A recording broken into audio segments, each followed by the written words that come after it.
it is no problem to reach Quadrillions Damage numbers again, and it is again the Spiritborn. Who would have thought that after the crazy introduction of the Spiritborn on Season 6 that this bug will come back? And thanks to a new tech or kind of bug for the Thorns Spiritborn in Diablo 4 Season 9. Thanks to the Season 9 power, we're completely obliterating the pit bosses again, because of a bug with the shield minions that spawns from the horadric jewelry. They can spawn with a shield, but thanks to a potent alloy, this shield will get deleted, but for Soothsayer, this counts already as damage, so after you killed the shield guardian enemy, it will not only blow up for the amounts of life of the guardian, but even for the shield life. So basically double the life, which will lead into one-shotting even bosses like Blood Bishop that were completely undoable before this crazy bug. You will do even quadrillions damage. And that's how it works. You need Jaguar main Spirit Hall potions on your weapon, Fell Soothsayers, potent alloy, the shield guardians from the jewelry. And if you're a bit lucky, and that will align all together, it will blow up for the absurd amount of poison damage ramped up through your Balazans pants with your Noxis Resonance. You can even push these to even more crazier numbers with things like the max rake attack speed cap of 94.9%, which I will explain later into the video, how you will reach this attack speed cap, so make sure to hang on so you can also one-shot pit bosses in the future. If you have already some questions before we hop into the details of the build, please ask them in the comments down below. Hey guys, what's up? Angren with another Diablo 4 Season 9 Spiritborn build guide update to the Balazans Thorns Rake build, and after the quick introduction, thanks to the potent alloy and the Jewel Guardians in addition with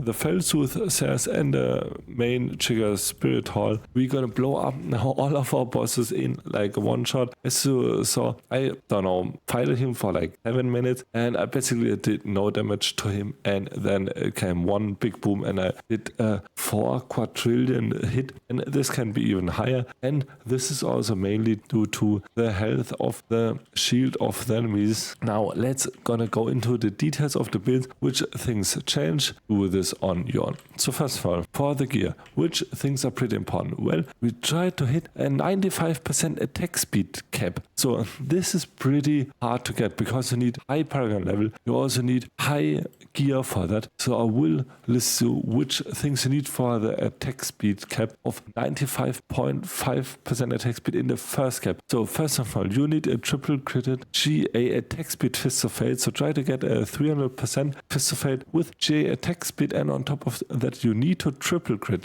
Fist of Fate. That's really important. Then also get a GA attack speed on your first ring and a GA attack speed on your second ring. I don't have a GA attack speed on my second ring, but still triple crit your Mythics circle potions. In addition, get the mercenary, the Variana now, so you will get another 10% attack speed, and also, in addition, get your attack speed nodes on your board. As you can see right now, I don't have the attack speed points because I'm still kind of low Paragon level. I need to grind up some Paragon level so I can get these attack speed nodes, because I need the all-res and the armor nodes first so I can cap my all-res, because that's another problem. Because of the Balazans and the pants are pretty much only offensive, you kind of need to fix your def first with all-res, max life, and also your armor. In addition, you also have the elixir of advantage too. Then you're also gonna get another 15%, and with that you should be, I think, at 95.8 attack speed or something, and with 94.9 attack speed you're gonna hit the highest cap of your rake. So with that you're gonna attack giga fast, and then you can blow up that missing even faster for even more damage. It is also important, as you can see right now, I only have 12k life, so I also need to equip my elixir of fortitude, so I get to around 14k life, so I have around 20k life with Resilient buff in the pit, because I'm gonna get this through the Siege rune when it's gonna cast the Concussive Storm, and the Concussive Storm will also give me barriers, give me a huge chunk of barrier and also a huge chunk of life, and with that two components I'm at around 20k life, so I can start to switch to the elixir of advantage and push even higher when I got more max life in my Paragon tree. And then also if I start to get GA max life on my boots, actually the best boots for your max life is to get Dex, max life GA, and then armor on top of that. So you're gonna get the armor cap, because this is also pretty important. So these are the steps that you can get to your attack speed cap and switch kind of to the more offensive side. As you see, I'm at my resistance cap because of my 2 rings. That is also mandatory. Get always on your 2 rings, because we don't have a mythic, and we also don't play with Ring of Starless Guys, because so we can play with Fist of Fate, but I will come to that in a minute. So make sure to watch to the end of the video so you know all of the cornerstones to get for the high pit push, and also the all-res in the Paragon. And you can get so much all-res and also so much armor in the Paragon. As you can see, Slayer here, then you get here all-res, then you also get here all-res and armor, and then you also get here max life and armor, and then you get here all-res. And that's so important. You need all of these res nodes to then switch on your Ring of Starless Guys, because your Ring of Starless Guys gives you additional 12.5 all-res. So this is pretty important. Why you need around 240 of your Paragon level to hit all of them. If you're gonna start to get like Paragon 250 or 260, because then you can also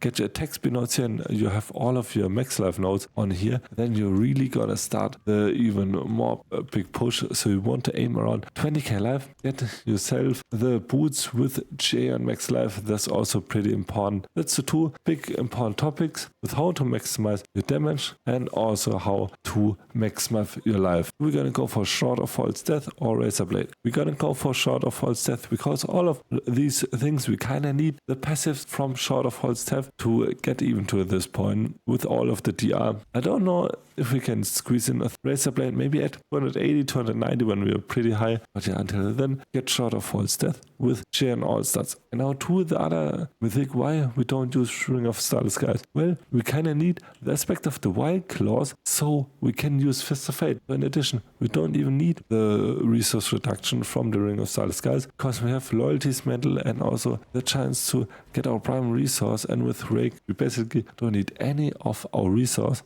So that's also pretty good. So these are the things that you need to get, and then you will start to blast everything. So now we're going to talk about the gear in general. It is an updated guide. These things are still the same. Get Loyalty's Medal, Shroud of False Death with triple crit and all stats. You can also check out the Volt Sharp Ladder on my description and on the comments. Fist of Fate, as I said, GA attack speed with triple crit. Balazans with triple crit on your Bastion, GA, and try to get close to 150 value. Then for your boots, these are pretty important. Get the ones I have like in my stash with your GA on max life, GA on Dex, and the best one will also be GA armor, but that isn't important because if you have GA on armor, you can even check out some of your armor nodes in the tree. Then also for your weapon, and that's also pretty important. As you can see, I don't even have a triple crit on my primary checker Spirit Hall Potency, and I even did a 115, so that's how powerful this build is. Get triple crit on your primary checker Spirit Hall Potency and also Music Circle Potency. And why we're gonna get a Quarterstaff? Well, Quarterstaff gonna attack the fastest, so we also gonna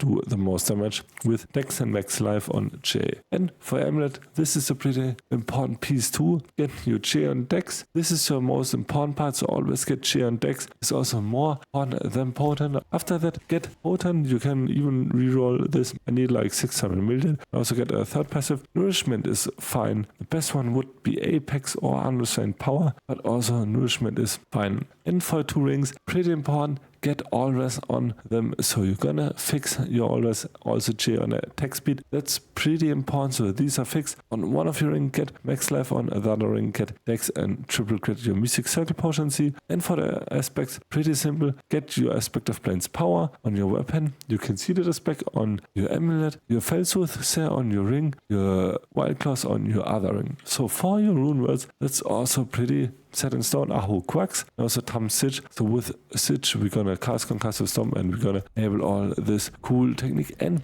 Also, we're gonna have a 5% chance to execute non-bosses. That also means we can also execute our Jewel Guardians, and that means we can do even more damage, so we're gonna spawn even more of them. So yeah. And for your gems, get the Sapphire on your weapon, so you're gonna do more vulnerable damage. And I don't even know if I still need the Amethyst, but get 100% barrier chance. After that, get Dexterity for your horadric Jewel Craft, get your Barrier, Fortify and Thorns, then the ones that will spawn the Jewel Guardians, and then also the Tyrant's Bane, where you're gonna do more damage over time. For Spirit Hall, Checker on both, and for your skill tree, that didn't change anything. So yeah, get all of your passives here, get your Concussive Storm, that's pretty important, break with your rune, all of your death and off nodes here, and also get max on Resilient, pretty important, max on Bastion, and here max on Hunter. And I think you don't even need Intricacy, so you can even invest this into some other points for even more damage. So basically you can remove these points here, and then you can even go for some Fueled and for Perseverance for some more damage reduction. Yeah,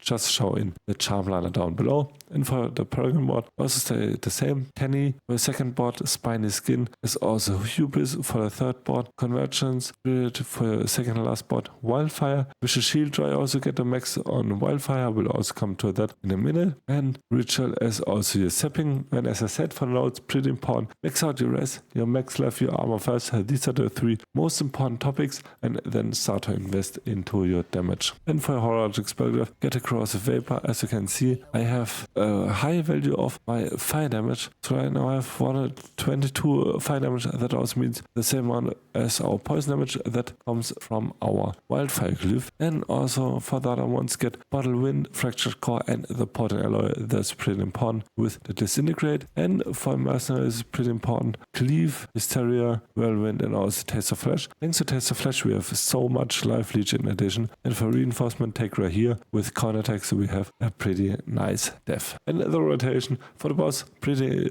simple. Just press all buttons you have. And for the pit pushing, so you're gonna get to the pit boss, I will also do another video how you can progress the faster. Just group many enemies together with Vortex and then blow all of them up with your spells. If you have some more questions, please ask them in the comments down below. And I hope this guide update showed you how you can reach the highest highs of this build, and you can blow up all of your pits even at the single target bosses. And also write down your opinions of the season 9 so far in the comments down below. And please leave a like and a sub on Twitch, YouTube and TikTok. And until the next video, bye.